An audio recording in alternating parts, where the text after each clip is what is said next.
The reality of God. Romans chapter 1 verse 20.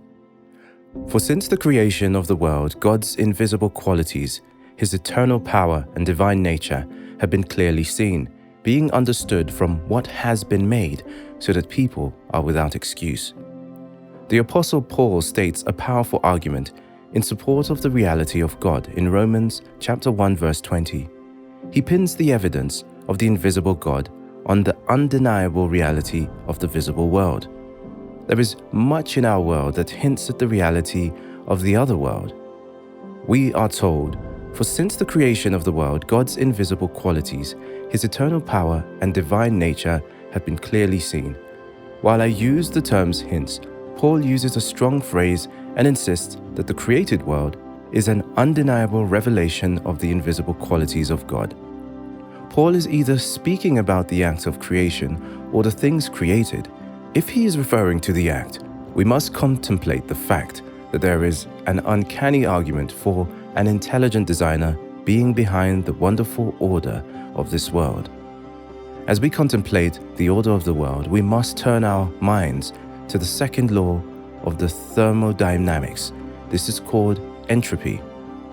The crux of this law is this, I quote, "All things trend toward disorder." More specifically, the second law of thermodynamics states that as one goes forward in time, the net entropy, degree of disorder, of any isolated or closed system will always increase, or at least stay the same. End of quote. That is a mouthful. I promise it gets simpler. So here it goes in the simplest possible way to state this scientific truth. Left unchecked, disorder increases over time. If entropy is true, how can we have this order in the created world without the intervention of an intelligent being who lives outside of the world? Science tells us that, left unchecked, the world will dive into disorder. It means, if there are order and coherency in the world, someone checked it. Order could not have come about by chance. This is what Paul is pointing to. The act of creation shows God's eternal power and divine nature. If, on the other hand, order is present in the creation of the universe, that is proof of the reality of an intelligent designer. Our second option is that Paul was not just speaking about the act of creation, but the created things themselves, the universe and all contained in it.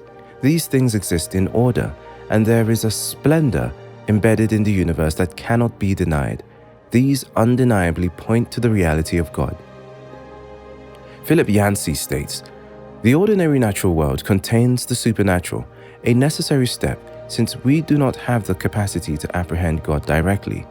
We see God best in the same way we see a solar eclipse, not by staring at the sun, which would cause blindness, but through something on which the sun is projected.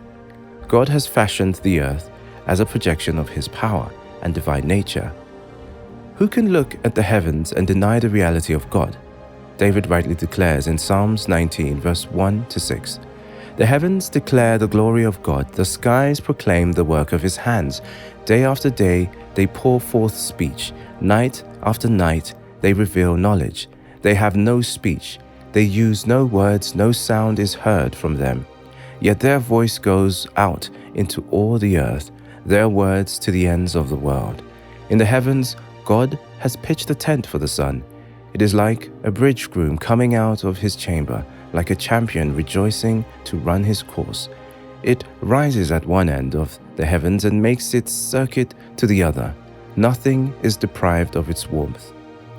David sees the glory of God. When he looks at the heavens, he speaks about the course of the sun and how it is perfectly positioned from the earth. As the earth makes its circuit around the sun, it is held in position so that we are not scorched or freeze to death. In an article on NASA's website, we read, "Nothing is more important to us on Earth than the sun. Without the sun, heat and light, the Earth would be a lifeless ball of ice-coated rock. The sun warms our seas, stirs our atmosphere, generates our weather patterns, and gives energy to the growing green plants that provide the food and oxygen for life on Earth. Consider how well placed Earth is to the sun, so that life is optimally preserved, but not just preserved. Life is promoted by the perfect juxtapositioning of the sun and the earth. A quote from Science, HowStuffWorks.com states, "Even a small move closer to the sun could have a huge impact. That's because warming would cause glaciers to melt, raising sea levels and flooding most of the planet. Conversely, a shift in the orbit moving Earth farther from the sun would cool and potentially freeze the planet. Oceans would be covered in ice, causing them to release less carbon dioxide and vapor.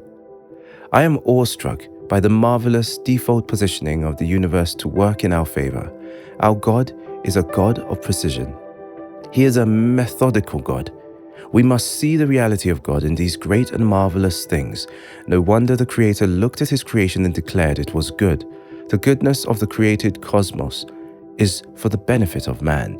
Yet some see these and still do not see the reality of God in the laws governed our visible reality. Not only here on earth, but as we look out into the reality of the heavens above us." Abraham Lincoln states, "I can see how it might be possible for man to look down upon the earth and not believe in, but I cannot conceive how a man could look up into the heavens and say there is no God." The heavens, when you look up into the heavens, you get the sense of how small you are and how big God is. He made all that is above us, and He keeps all of it ticking. We see all the stars, the planets above us. We know that our sun is one of at least 100 billion stars according to NASA.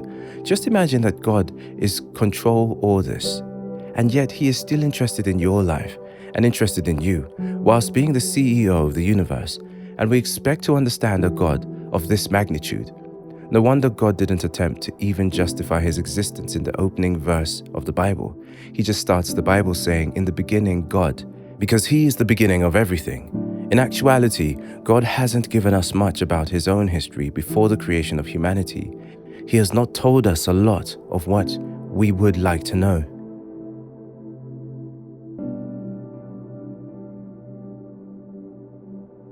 Finally, I want us to consider the presence of beauty in our world as a strong clue that there is a God. Timothy Keller, in his book, The Reason for God, states, "If there is no God and everything in this world is the product of, as Bertrand Russell famously puts it, an accidental collocation of atoms, then there is no actual purpose for which we were made. We were accidents. If we are the product of accidental natural forces, then what we call beauty is nothing but a neurological hardwired response to particular data. None of us will deny the existence of beauty, whether we see it on a nature trail while butterflies frolic in the meadows or the eyes of our loved ones. We must remember God delights, it seems, in using the trees, flowers, rivers, automobiles, friends, enemies, church buildings, paintings, in order to announce His presence or to work out His purpose. The reality of God is hidden in the realities of our world. Its order and laws testify of the majesty and grandiloquence of its Maker.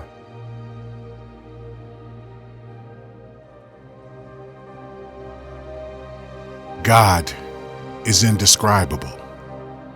No mortals can truly describe how God is. However, the beauty and greatness of a man can't be compared with that of God because we can't tell how big, tall He is. 1 King 8:27. But God will indeed dwell on the earth. Behold, the heaven and heaven of heavens cannot contain thee. How much less this house that I have built?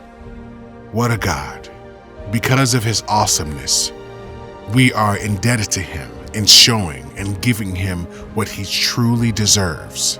However, He deserves our worship and praise. In the scripture, we have been admonished for not showing our profound gratitude for His creation, the extent of which He can operate, and the levels of His supremacy. The Bible speaks of His hands so that we can understand that He is very powerful. The Bible sometimes talks about His mouth, but that in order for us to understand that God speaks. The Bible sometimes to the eyes of the Lord, but that's so we can understand that nothing happens outside of his scope and vision. God sees everything and everywhere at all times.